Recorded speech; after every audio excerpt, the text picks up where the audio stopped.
Hey team, I just want to give you a quick tutorial on the Aviom unit. I know we've all used them, we have different degrees of experience, whatever. Just want to give you a quick run through of how to use it. So this is the unit right here. On the far right is the master volume. So this controls the overall volume of every channel.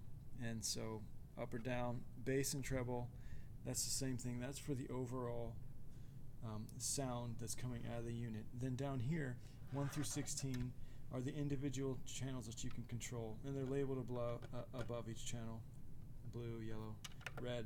Usually I'm in red, so that one you need to make sure you have really loud so you can hear me. Thank you very much. Then you keep going. So the way that you control an individual channel is with this knob here, this volume knob. So select the channel that you want to adjust and turn the volume up or down accordingly.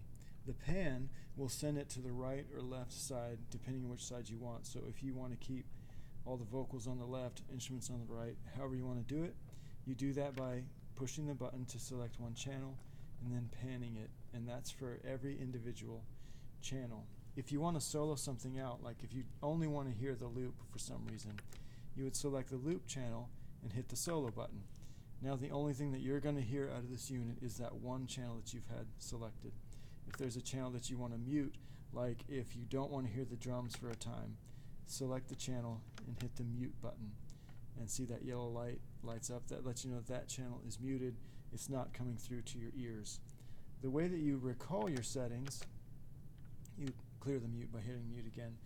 To save your settings, you hold both of these buttons together, the recall and the group, and then select a channel. So I'll select electric guitar.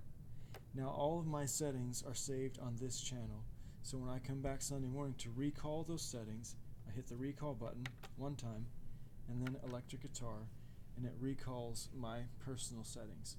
So that's just a quick look at how you use this thing. If you have more questions, if you want more help, I'd love to help you with that. But this is a great tool that we have at our disposal, and really grateful for them. Use them. Don't break them.